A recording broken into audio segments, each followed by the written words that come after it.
Почитувани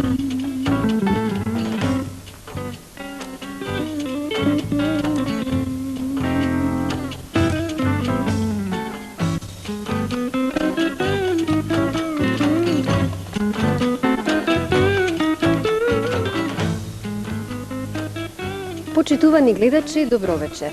Крајот на оваа 2005 година ќе го паметиме и по нешто убаво.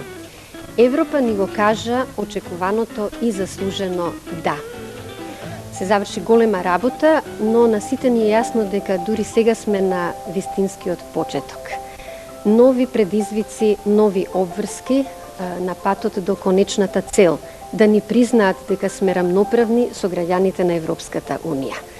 Вечерва нема да зборуваме за сериозните задачи што и предстојат на власта и на незините институции, значи за политичарите и за експертите, туку за нешто сосема друго. Секој граѓанин на нашава земја треба и мора да преземе дел од одговорноста што ја носи процесот на интегрирање на нашава земја во Европа. Вечерва ќе разговараме со компетентни соговорници токму за тоа докаде е развојот на граѓанската свест за улогата, моќта и потребата. Секој од нас да даде придонес за нашиот напредок и развој. Кои се наши соговорници? Конечно да ги представам. Тука е господинот Славе Младеновски, магистер по социолошки науки, и господинот Зоран Стојковски, извршен директор на Центарот за институционален развој ЦИРА Скопје. Добро вечер. Добро вечер. Добро вечер до гледачите на Македонската радиотелевизија и секако благодарност за поканата да бидеме гости денеска. Гости, се извинувам господине Младеновски, 15 минути ви требаше во овие доцни часови да стигнете до студио. Буквално како домаќин се чувствувавте со сите оние со кои се сретнавте, срдечно поразговаравте. Јас и господинот Стојковски бевме трпеливи. Морам Не да сте признам, тука. Да, морам да признам дека минатиот труд оставен во Македонската радиотелевизија, конкретно во Македонското радио, оставило траги меѓу колегите, Да. така што тие 15 минути се надевам нема да ми ги земете како минус. Не. Добре што навреме ги почнавме подготовките. Благодарам. Господинот Стојковски, не знам дали е прв пат кај нас во Македонската телевизија, но бидејќи е искусен во настапи пред луѓе, пред аудиториум, верувам дека нема никаков проблем да започнеме. Апсолутно. Јас знаејќи темата која обработуваме вечерва, едва чекам да почнеме. Значи, дали се согласувате дека е време веќе да престанеме со чекање некој да ни ја заврши работата, туку треба се да земеме во своји раце? Токму така, всушност, она што го носи граѓанското во нашата држава, ние кога го менувавме системот, значи кога одевме кон демократски систем, имаше една силна мотивација дека еве сега конечно ние сме тие граѓаните, се тие кои одлучуваат. За жал, после 15 години можеме да видиме дека да, граѓаните одлучуваат, но на 4 години. Во основа се добива впечаток дека е така. Мислам дека од аспект на она што го имаме како активност и резултати од работата на многу здруженија на граѓани и фондации во Република Македонија, особено во последните 5 до 10 години, може токму да се покажат примери одлични каде што дадени групи на граѓани и те како се залагаат да и превземаат иницијатива за решавање на состојбите.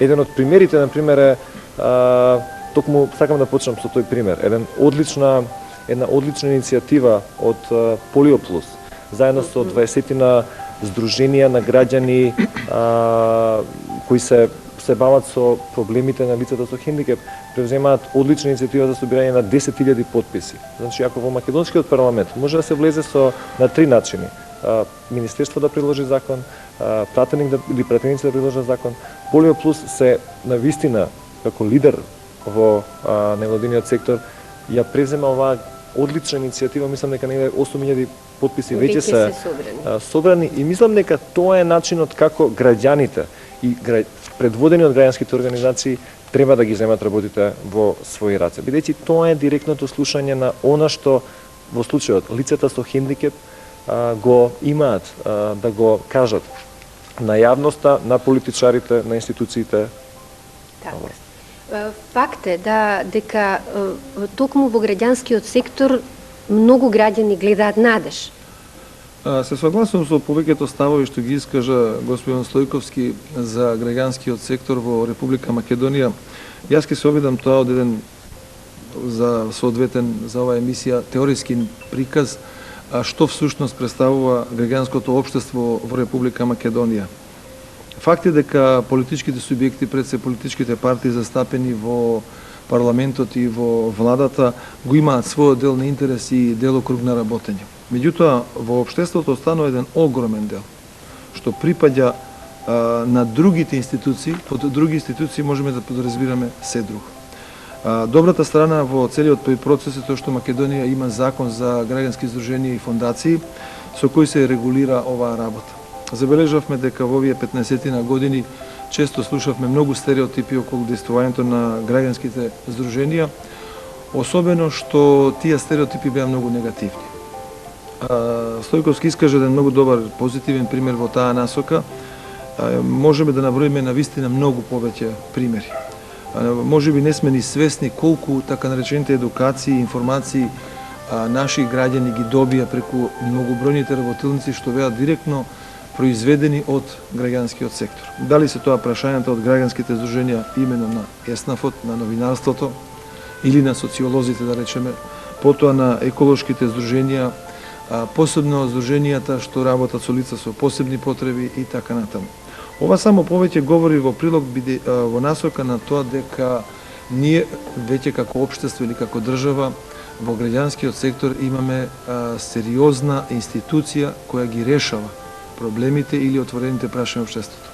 Власта или сегашната влада, претходната или идната, секогаш можат да претпоставуваат на еден партнер во граѓанските здруженија и тоа се покажува. Јас ќе искористам овде можноста да потсетам токму на една граѓанска иницијатива која ја потикнавме јавноста да размислува и во оваа насока. Зашто станува збор? Потикнати на активностите на Танцов фест со председателот на Собранието на Република Македонија господин Љупчо Јордановски, покренавме едно прашање Република Македонија да донесе закон за поддршка на стимулациите на компаниите во општествените дејности. Иницијативата, односно предлогот, председателот го прифати и по тој повод се јавија како организатори на една стручна трибина во почетокот на декември и според кажувањата на сите учесници, речиси е прва трибина на која што сите поканети беа, дојдоа и исклучително плодотворна во своите ефекти. Заклучоците на таа трибина на јавноста се познати, практично сега пратениците, значи како пренесен легитимитет од граѓаните, ја имаат обврската да подготват закон што ќе биде во функција на потикнување на општествените дејности. Зошто потикнување? Тоа значи дека недоволно се случува? Според искуството што постојат во земјите на Европската Унија, а сега речиси се сите тамо, 25 и 4 во чекалната, и ние станавме кандидати, како што велите, значи 30 држави, тој е еден огромен континент. Република Македонија нема соодветен закон што може да ги стимулира компаниите да донираат во општествените дејности. Ако ги дефинираме општествените дејности и институциите од јавен интерес во најширока смисла на зборот, тоа подразбира дека би требало да бидат офатени и културата, и спортот, и образованието, и науката, и социјално-хуманитарните активности, како и сите оние други активности од институции и поединци. Ние тоа во овој период, во овој момент го немаме. За компарација. Така. Бидејќи ЦИРА, меѓу другото, соработува со многу организации особено во Централна и Источна Европа. Состојбата секаде во регионот е таква да да речеме, поттикнувањата се наместо државата да биде одговорна за се. Државата може да овозможи на компании или пак индивидуи кои сакаат да донираат, да речеме, за детската клиника кај нас, или пак сеќавате на одлично организираната активност што македонска телевизија поддржа одговорот за цунами пред неколку месеци, е токму тоа што е донирано да не се оданочува. И тука влегуваме во сферата на многу закони. Значи, или пак даночната политика. Да речеме, секаде во регионот и во светот, државата, значи, даночно поттикнува да некоја фирма до 3%, до 5% од вкупниот годишен буџет може да ги засмета оние средства што ги донирале, за да му се одземе од плаќањето данок. Тоа е, значи, за данокот на добивка. Индивидуите се стимулираат преку истиот механизам на кога става збор за плаќање на персоналниот данок.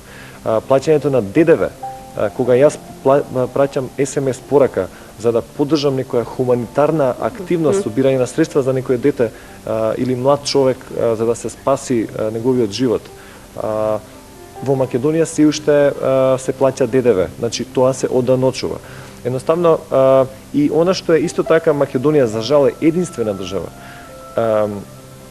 во регионот и во Европа која забранува на невладините организации, Сдруженијата граѓани, да прават економски активности. Што значи тоа? Дека ако ние како организација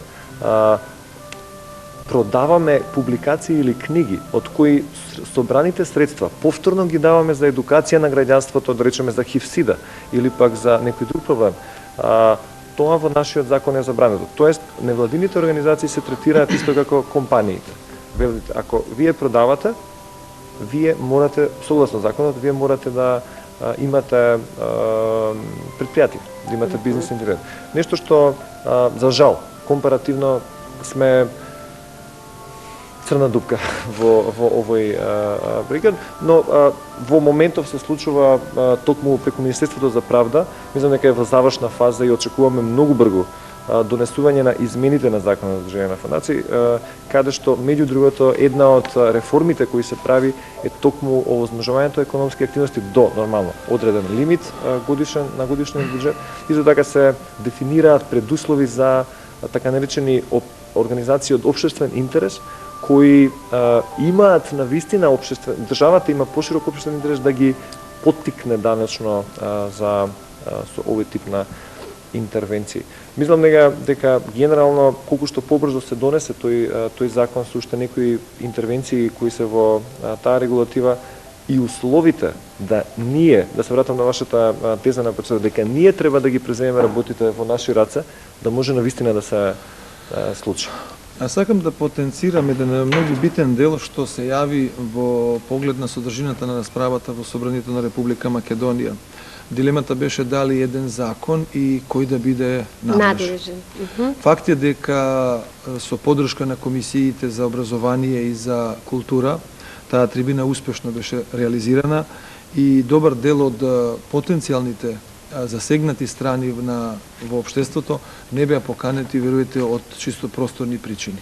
250, можеби 300 поканети гости од релевантните институции во државата беа учесници на тие, така што учеството на граѓанските здруженија беше во многу поскромен дел. И особено оној дел што го потенцирам, тоа се социјално-хуманитарните активности. Факт е дека оваа иницијатива може да ја добие својата завршница преку иницијатива од страна на сите пратенички групи, односно пратениците кои имаат право да предложат закон, и убаво е во овој поглед целата иницијатива да го задржи тој граѓански карактер. Меѓутоа, ќе се согласите со мене, факт е дека за брзо време тој закон може да ги регулира односите во општеството, а за неколку години да дојде да потребата да бидат извршени измени и дополнувања.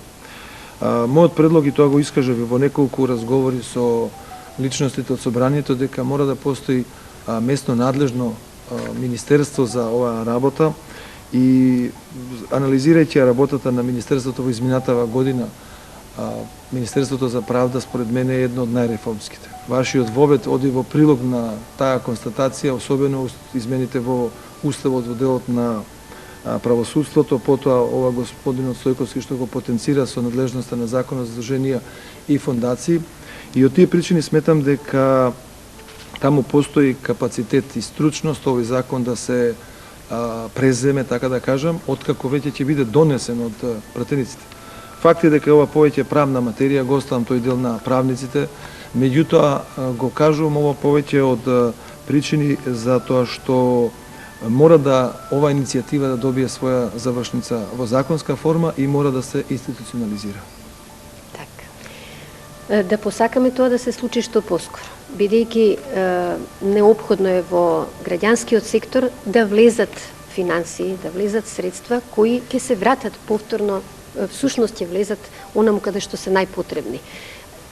Да, повелете, господине Младенов. Ова што го кажавте е всушност суштината на она што јавноста го подразбират по спонзорство, донација, филантропија, меценатство и така натаму. Луѓето понекогаш често тој страф од непознатото сметаат дека тоа е срамота да побараат пари или другиот е срамота за тоа што им ги дал парите да побара одредена услуга. Денешниот свет, барем оваа литература, ја што ја користев особено англосаксонското искуство, американското и британското, а последниве десетина години и германското, француското, се ослободија од тие, така да кажеме, предрасуди во поглед на тоа некој кога дава пари. Дури и големите компании веќе немаат дилеми. Јас нема да спомнам ниедна компанија во своето излагање, меѓутоа токму оние компании што имаат одреден штетен производ по здравјето на луѓето, инвестира токму најмногу во здравството. Тоа е филозофијата на живеењето. Ако ја сватиме културата како производство на материјални и духовни добра што ги пренесуваме од генерација во генерација и притоа ги зголемуваме, односно ако ја сватиме под латинскиот термин на она што се вика култура, дека тоа е начин на живење, всушност ние со еден мал гест, скромен, како граѓани, како представници на одредено здружение или како вработени во одредени компании, ако донираме нешто, тоа многу кратно се враќа токму во делот на воспитувањето и образованието. Луѓето многу површно го посматраат делот кога некоја компанија ќе даде средства за некоја културна манифестација. Еве ќе ви илустрирам со пример што значи на планот на воспитувањето, пример доаѓањето на еден Карерас. Тоа само по себе создава гордост во нацијата, гордост кај граѓаните. Не навлегувам во поглед на тоа дали организацијата била совршена, дали новинарите точно го пренеле настанот. Доаѓањето на личности од таков калибар и ред други манифестации, би ги набројал тука мајските оперски вечери, младиот отворен театар, ликовните колонии се всушност сами по себе вредност и вредност која што ние можеме да ја презентираме пред Европа. Вредност која што не легитимира како општество кое произведува вредности и споделува европски вредности. Затоа мислам дека компаниите кога би донирале одредени средства во овие општествени дејности, всушност они го работат на градење на својот имидж. Тоа е клучот. Има поширока општествена функција. Јас би сакал да се навратам особено во она што господин Младеновски го кажа на крајот на неговото излагање, дека станува збор сепак за нешто што е европски делот Европа. Токму во таа насока, например во неколку извештаи, вклучително и овој последниот што беше аналитичкиот извештај од мислењето дадено од Европска унија за членство и тоест почеток на процесот за кандидатура на Република Македонија, една од забелешките кога станува збор за граѓанското општество, значи во неколку извештаи претходно за асоциација и стабилизација беше потенцирано дека за жал граѓанскиот сектор во Република Македонија е високо зависен од странски фондови и дека, значи вториот заклучок, дека регулативата, значи опкружувањето што државата, што институциите го создаваат е несоодветно. Токму ова што го зборуваме со господин Младеновски оди во тој прилог, дека едноставно, значи, не станува збор за дека граѓанските организации сега ќе добијат нешто или пак компаниите ќе добијат нешто екстра за да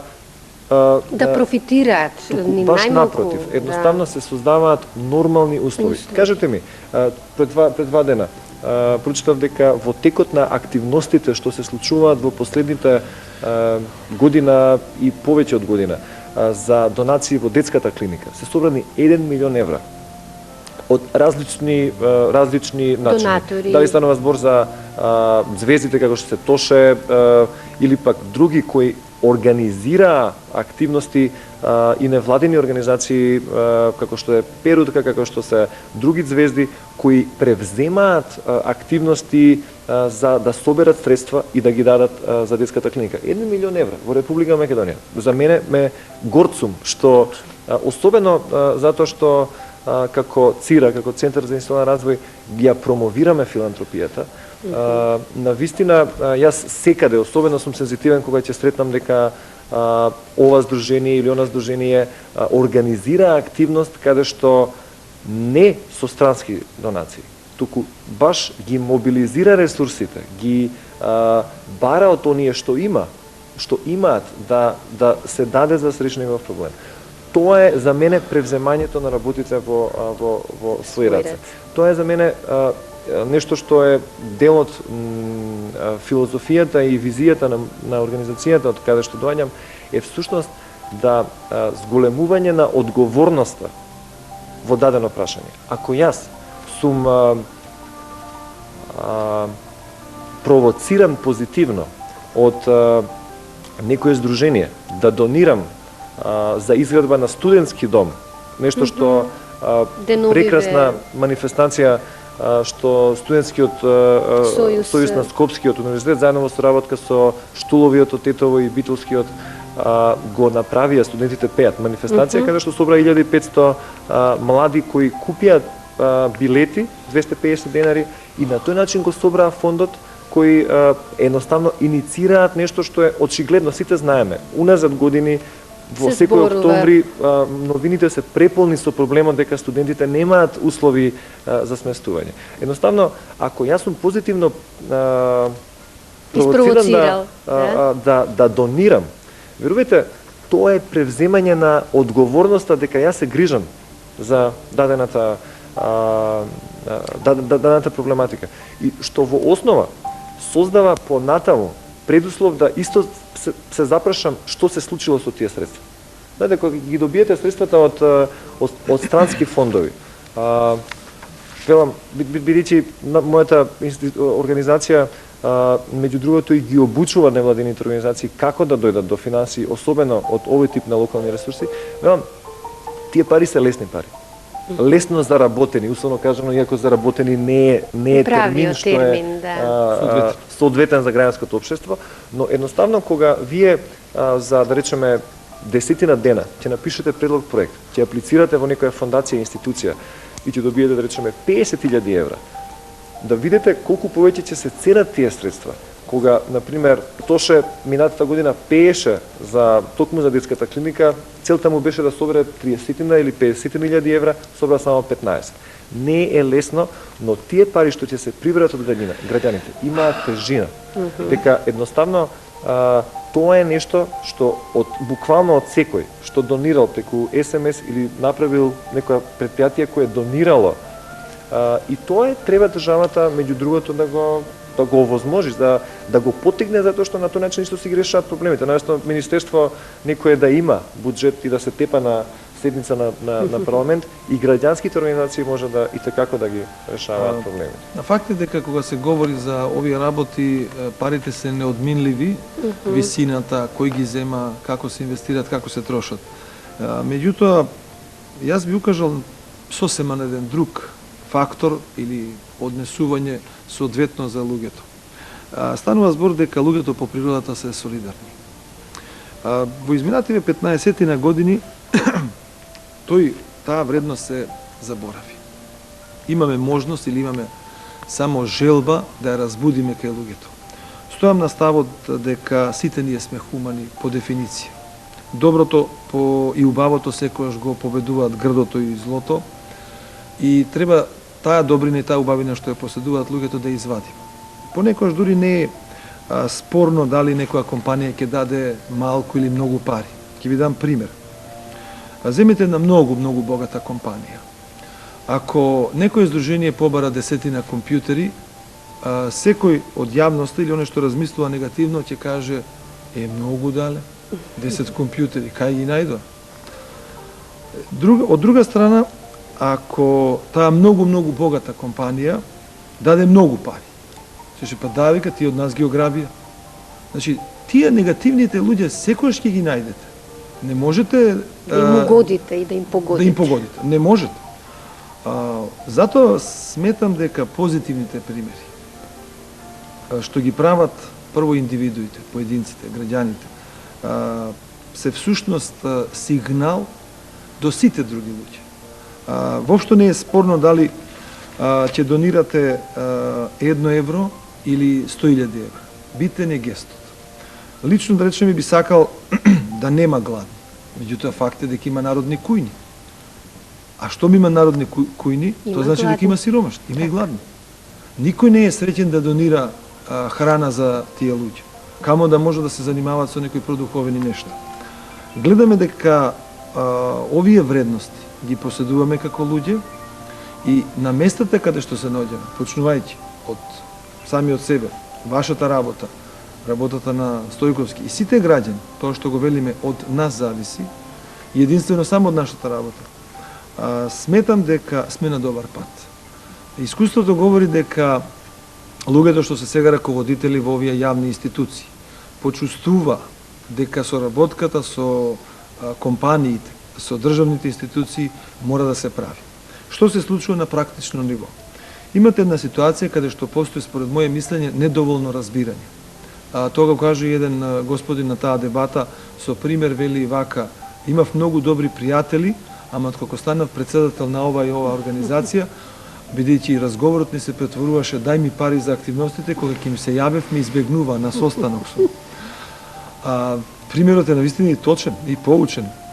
Рече, јас си ги изгубив пријателите поради оваа работа, бидејќи он не ги бара парите за себе дома, ги бара за функционирање на организацијата на која што е председател. Меѓутоа, според моје мислење, проблемот е малку посуштински. Во институциите на културата, главно кадровскиот потенцијал на луѓето е од општествените дејности. Да речеме, социолози, психолози, можеби и личности од правото и економијата, меѓутоа во овој дел се од оваа сфера. За разлика од тоа, во компаниите се повеќе од природно-научните области. Математичари. Низ призма на бројки се гледа. Не можете да споите еден уметник од операта и еден експерт за маркетинг. Тие не се разбираат. Речникот на двајцата луѓе, двајцата може да бидат доволно стручни и компетентни во своите области, меѓутоа не може да дојдат до комуникација што им е потребна за она што е општествен интерес. И едниот и другиот се честни луѓе. Моето искуство говори дека ова не е карактеристика или специфика на Македонија. Тоа е карактеристика на целокупното европско општество. Затоа луѓето ангажираат советници, затоа луѓето ангажираат агенции, затоа луѓето ангажираат стручни лица кои таа работа професионално ја вршат и на начин каде што и компанијата која донирала или спонзорирала или поддржала одредена активност, бенефитот и се враќа токму во делот на она што се нарекува прво на површно ниво односи со јавност, дури до највисоко ниво општествено одговорна компанија. Мислам, ова е филозофија која што компаниите треба да ја пренесат кон институциите од областа на општествените дејности, меѓутоа и раководниот кадар во овие институции мора доволно да биде отворено за оно што се нарекува разбирање на интересот на компаниите. Еве пример. Често може да се прочита во весниците дека и ова што господин Стојковски го говореше за разни примери на поединци и на компании што дават. Меѓутоа, сите не размислуваат така. Прво, лошо го подразбираат терминот маркетинг или реклама или пропаганда, што е сосема различно од ова што ние сега го говориме. Одредени новинари или одредени личности од јавниот сектор кои што не го познаваат овој дел, плашејќи се пред своите сопственици да не кажат името на компанијата што извршила некаква донација, не го спомнуваат името. Тоа значи, основниот субјект кој што го инициирал настанот, они не го соопштуваат, што е нонсенс. Апсолутно. Не може да биде реклама тоа што ќе го кажете тој податок, која компанија извршила мотивирање, извршила организација и така натаму на граѓанството. Истото тоа важи и за граѓанскиот сектор, каде што се јавува одредена организација. Компанијата всушност тука го наоѓа својот интерес. Таа не би продава производи, дали се од прехранбена индустрија или од било што. Меѓутоа се обидува да упати многу јасна порака до јавноста. Јас сум дел од македонското општество, јас во општество ги имам своите корисници или ги имам граѓаните што се корисници на моите производи, јас се однесувам одговорно кон корисниците, кон групите, кон градот, кон регионот, кон државата.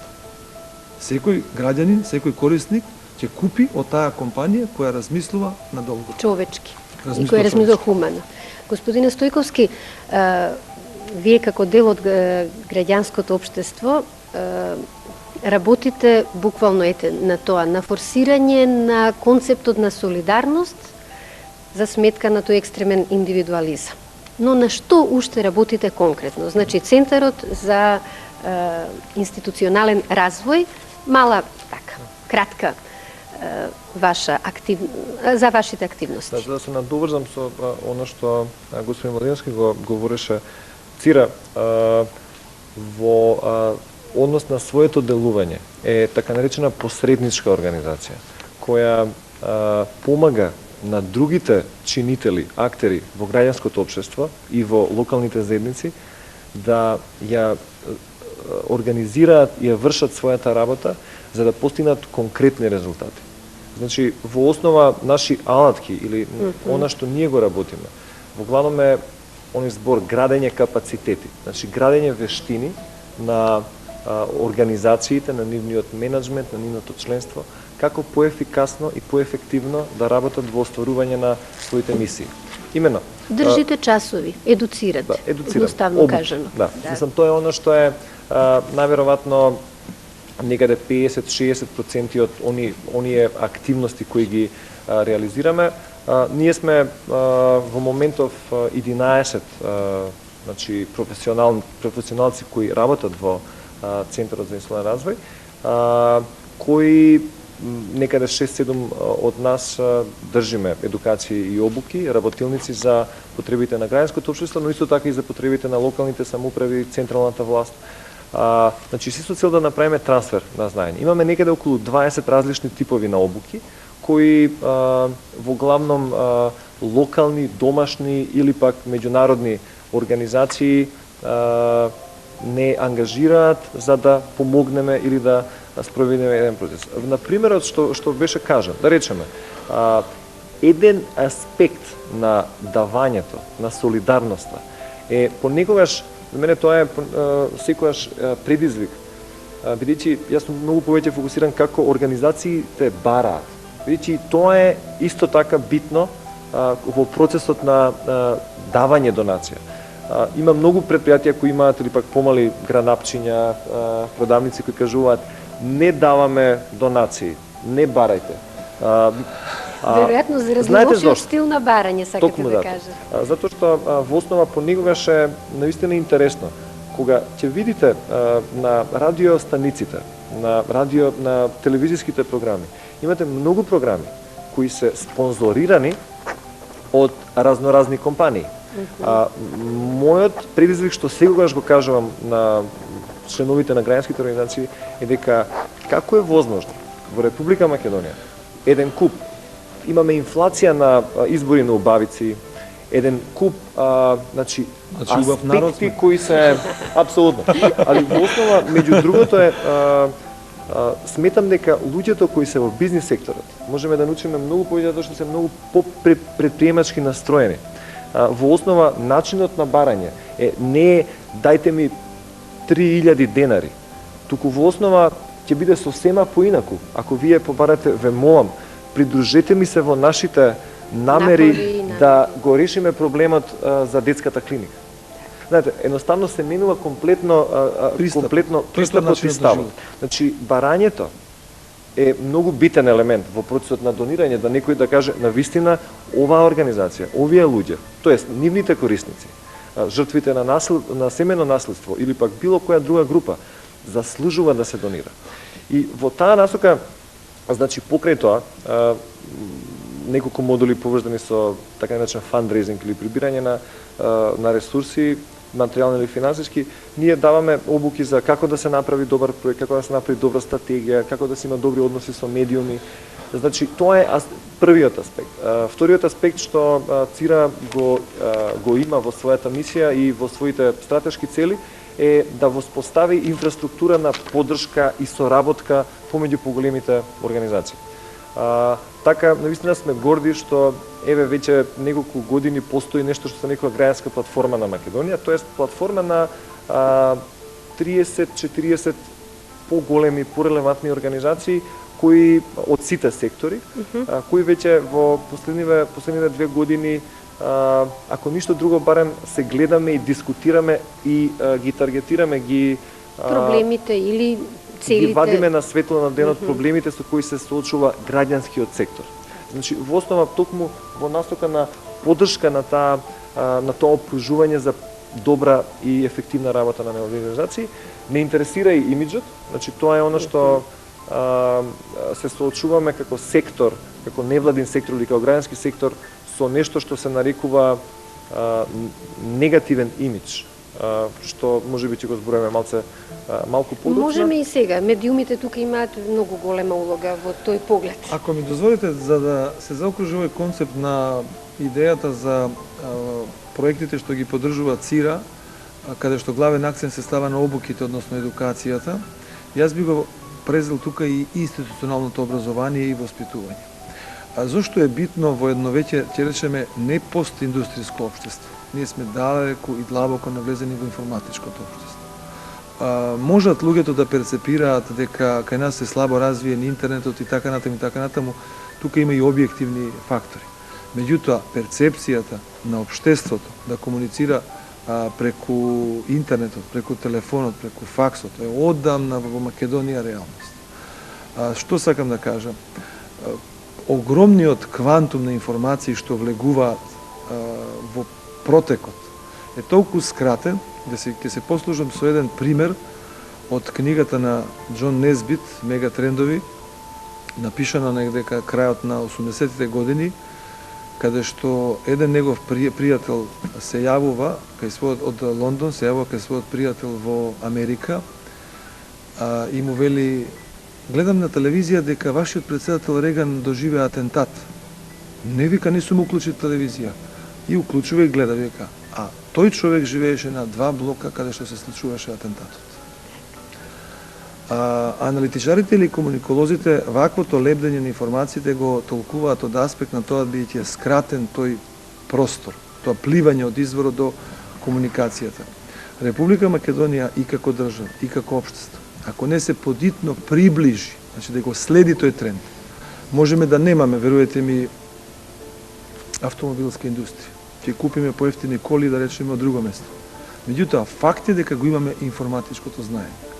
Луѓето може да отворат интернет или да купат книги. А во тој поглед не сме ништо поназад од било кој поединец што живее во Европската унија.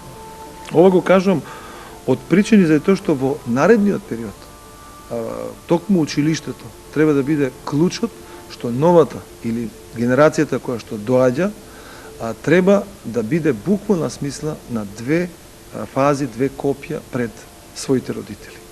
Американското општество му се случи тоа пред 20 години, каде што се соочи со неследењето на трендовите, да учениците знаат помалку од нивните родители.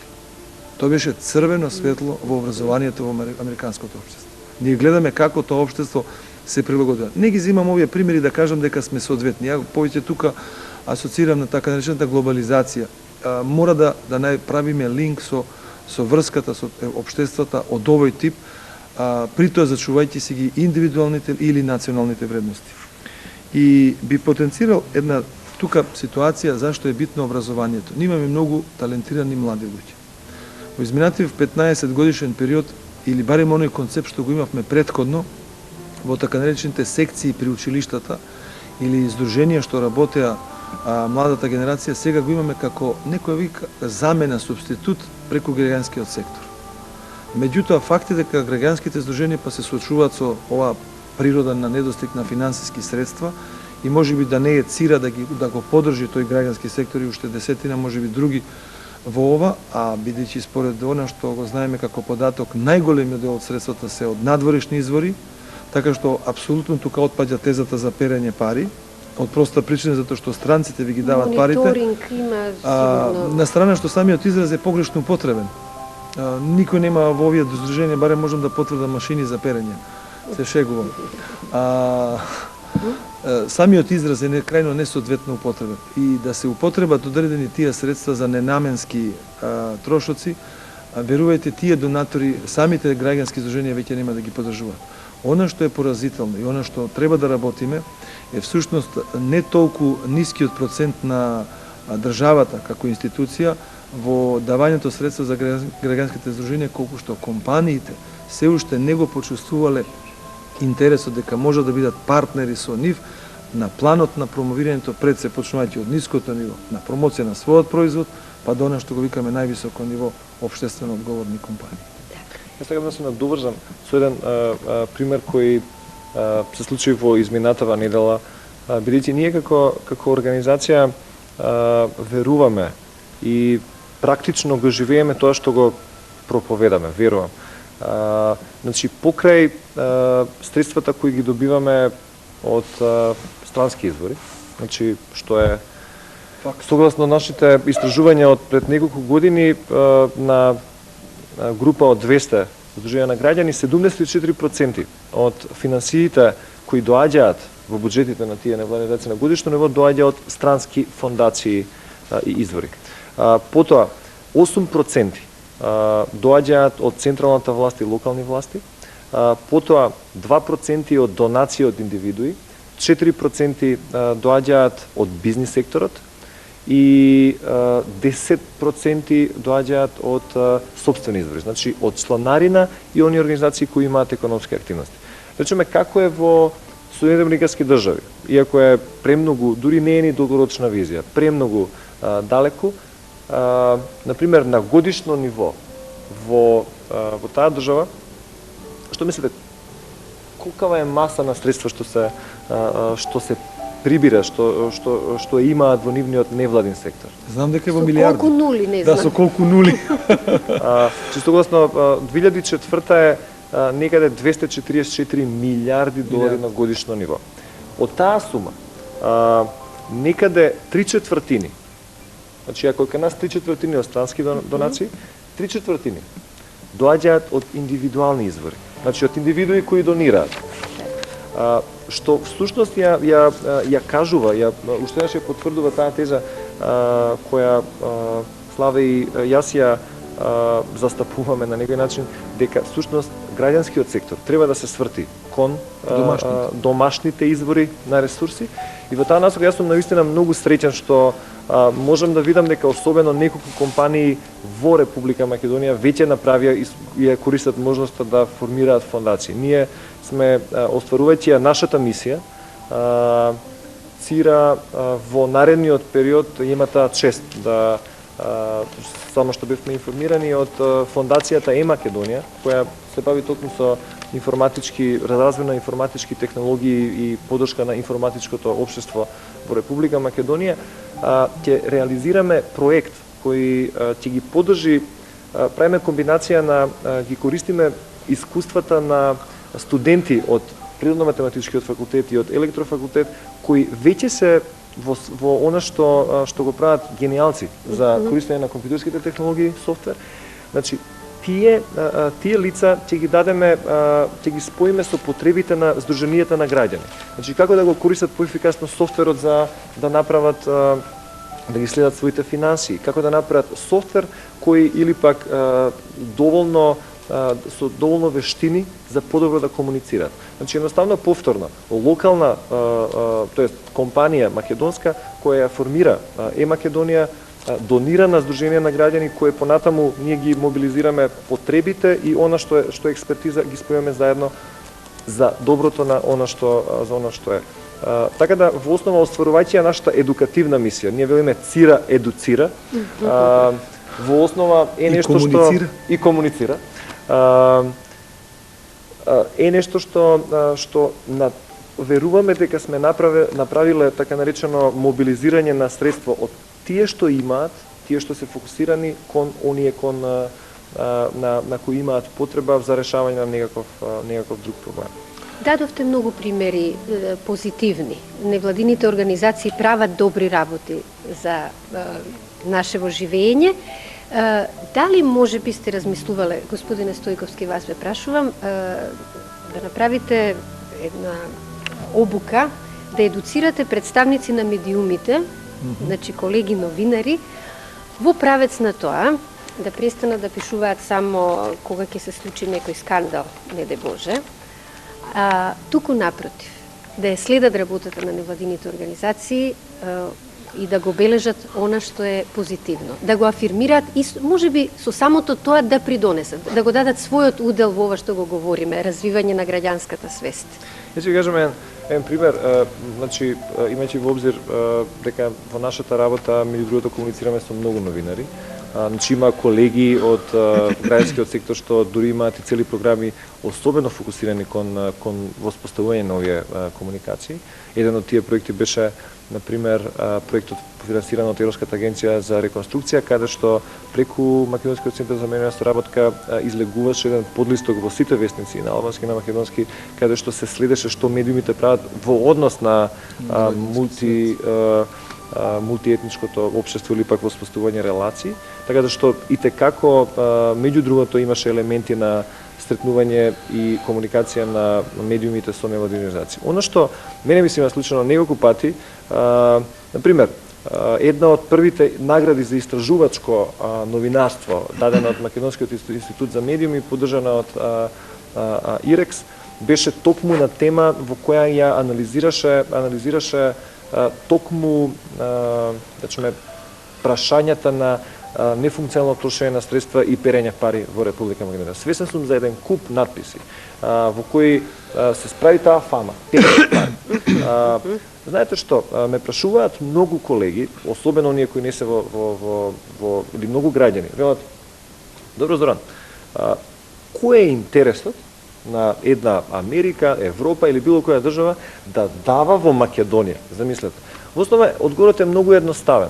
Значи, поставеноста на нешто што постои, значи, воспоставување на рамнотежа помеѓу богатиот север, тоа го знаеме од предавања по многу предмети, и сиромашниот југ, или пак воопшто, значи помеѓу богатите и сиромашните, на ниво на Обединетите нации воопшто, значи развиените земји се обврзани од својот GDP, од својот национален доход да донираат, да дават за меѓународен развој 0,7%. Да речеме, тука предничи Норвешка и државите што се околу Норвешка, кои идат дури до 1%. Значи, преку различни агенции, тоа се држави, значи, од буџетот. Меѓу другото, Македонија која ќе стане членка на ЕУ еден ден, дај Боже, еве ги новите 10 членки, сега се на позиционирани на 0,3%. Например, Словачка, Унгарија, ние сме на листата на тие две држави, на Словенија, каде што они мораат 0,3%, значи не веќе да бидат приматели на развојна помош, туку да дава. Македонија чека истото. Значи ние сме среќни во овој временски период да ги користиме тие средства за развој. Значи ние сме држава која се обидува да се... Не е спорно ако давате, значи дека имате. Целата суштина се сведува кому му давате, за која цел, што добивате. Она што би сакал да го искористам само заради корекција на професијата, во поглед на новинарството. Бидејќи формалното образование, ако е социологија, сепак најголемиот работен стаж го помина во новинарството. Не верувам дека и така мислевте, а дека сите новинари се такви. Апсолутно. Да. Тоа за оние што... Нема ли добар пример вечерва? Имено. Македонската телевизија го прави ова, значи... На тоа и мислев. Драго ми е што тоа ќе го констатираат и други луѓе, вечерва што не гледаат. Поентата е дека лошите работи или инцидентите или случаите животот ги наметнува и ќе треба да се информира за нив. Меѓутоа и во тие можете да побарате позитивна поента. можете да, не да го излажете граѓанинот или корисникот на информацијата, а да ја пратите поентата. Пример, земете една сообраќајна несреќа, барем еве сега ќе дојдат божичните и новогодишните празници. Никој не си го поставува прашањето кога ќе го земе своето семејство и ќе заминат на нова година, дека е многу поевтино да се замине со такси и да се пие алкохол. Многу поевтино. Ја немам, фала Богу, никој во такси компанија да рекламирам ни едно од нив. Меѓутоа, сите ја прават таа грешка. Ја ово можам да го кажам бидејќи немам возачка дозвола, така да може да бидете уверени, да, може дека не возам. Поентата е една друга ситуација што покрај медиумите или новинарството критиката мора да се упати кон граѓанските здруженија. Тие во својата работа мора да се отворат кон јавноста. Со исклучок на инфоцентарот и неколку граѓански здруженија, меѓутоа следејќи ги нивните објави, најчесто тоа се за некој вид проблеми. Само земете, направете една површна анализа во изминатиот месец и кажете ми едно граѓанско здружение што излегло да каже ние едуциравме 100 луѓе. Ние направивме. Тоа важи и за ЦИРА. Еве, вчера го направивме. Да. Транспарентни треба да бидете. Ова ми се Тоа е допаѓа. суштина. Поентата е дека добрата вест мора да се слушне. Камо таа среќа да не е точно ова што го говорам. Дали ме сваѓате? Тоа значи вистината е нешто друго. Нема ништо спорно во тоа и некој да каже нешто што е лошо. Значи, ако го каже дека е лошо со намерата, тоа значи дека ни упатува повторно некој сигнал и некоја порака да го поправиме тоа што не чини. И главната работа всушност се сведува дека ние во Република Македонија, ова често го говорам, најмногу важи за сите луѓе што се родители. Значи сме одговорни спрема сопствените деца. Потоа важи за сите луѓе што во природата на својата професија имаат обврска професионално да образуваат и воспитуваат. Тоа значи учителите, луѓето во градинките, наставниот кадар, луѓето во ваквите институции, медиумите и така натаму. Сите мора да промовираат модел.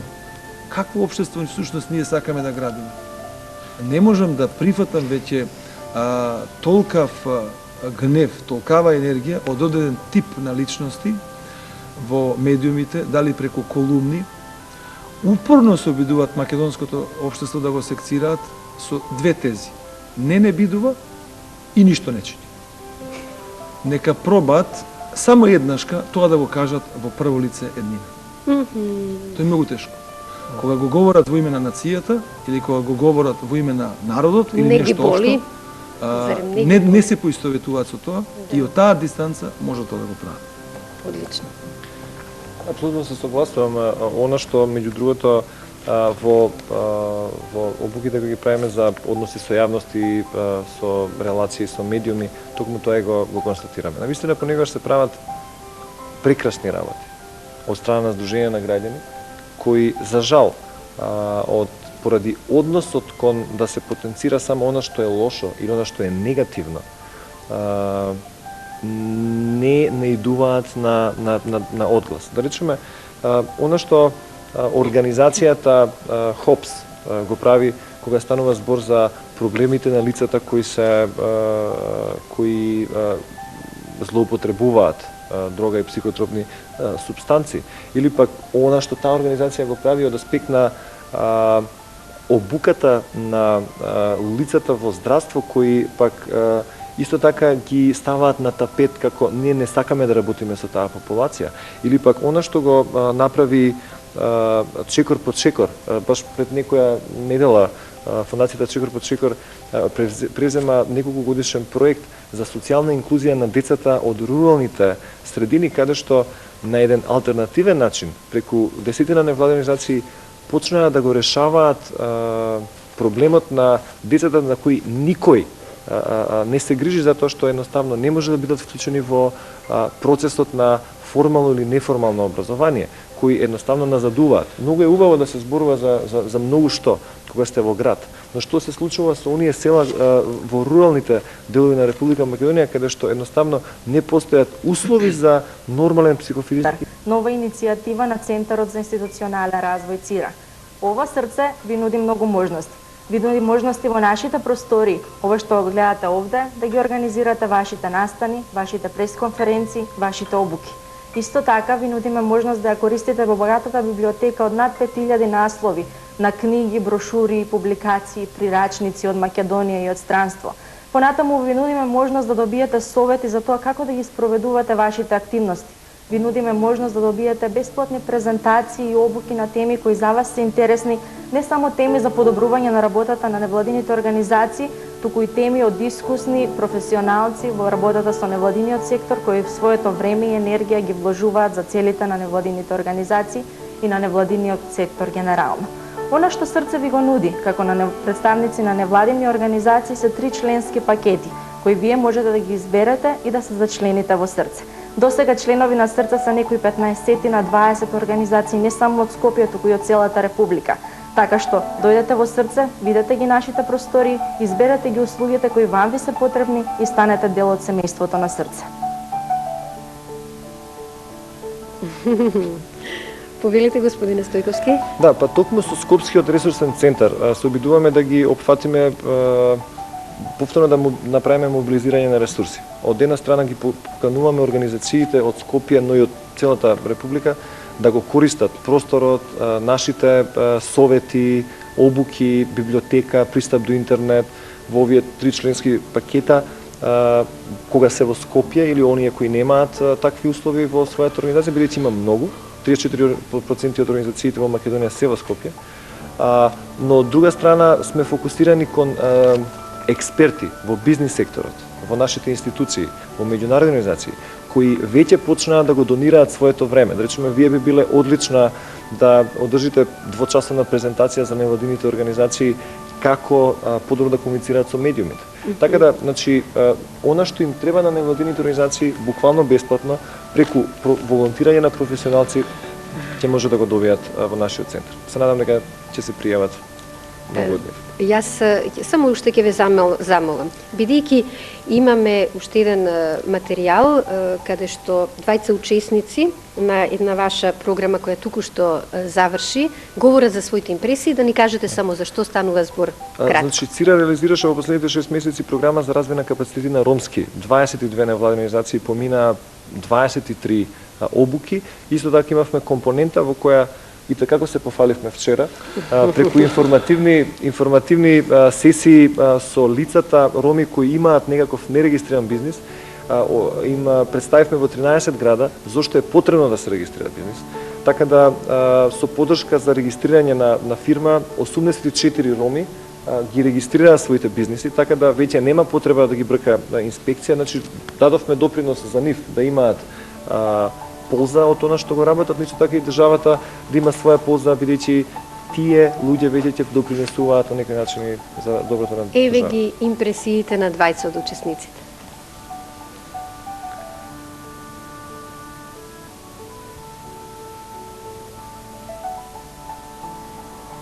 Јас бев дел од тимот на 10 мина кои има можност да ја добијат таа обука за обучувачи преку Центарот за институционален развој. И тоа што јас лично како знаење го стекнав токму тоа, јас пред публиката на која треба да го пренесам знаењето. Всушност, преку тие циклус на обука имаме шанса и можност да стекнеме со тие основни знаења, со тие основни методи и техники кои се неопходни еден обучувач да ги поседува за да биде успешен нормално. Така да не е битно само како обучувач да си го имате знаењето за себе, него е битно да го пренесете на останатите кои еден што велам јас основа на заенајатот. Така да мислам дека Центарот за институционален развој ни пружи една можност за да се стекнеме со тие основни вештини, за да понатака нели ги спроведуваме и да успееме нашето знаење да го пренесуваме до останатите. Имав можност преку World Learning и USAID спроведам проект од ЦИРА, кој што ми овозмеше да бидам од другата страна бидам страната на тренерот и да видам како се тоа делува, како јас да бидам тренер. Така да јас добив и мој ментор лично кој што работеше со мене, значи одржавме неколку обуки во програмата за ромските невладини организации, работење со невладини организации и растење на нивниот капацитет. Испрачавме обуки кои што се многу битни. Јас испрачав обуки кои што се тешко планирање, бизнис планови кои што се навистина многу битни за организации, не само ромски, него за било кои организации. И имав можност да видам како значи да бидеш тренер. Имав можност да направам своји модули, своји сесии, наистина сум многу благодарна и да ги стигнам се тие тренерски вештини кои што сега ги поседувам и се надам дека понатака ЦИРА и другите финансиери ќе може да го продолжат овој проект, значи ние се наградуваме и доградуваме во рамките на нашите тренерски способности. Почитувани гости, имате по една минута да кажете довидување, добра ноќ. Повелете, господине Стојковски. Па, мене ми е навистина многу драго што успеавме да ја доловиме суштината на граѓанското организирање и граѓанското општество. Во основа солидарноста, одговорноста, постигнувањето на резултати е тоа нешто што не ни недостасува, нели, и е потребно да Сдруженијата на граѓани, но и другите институции го имаат за нашата држава да оди напред и да се развива.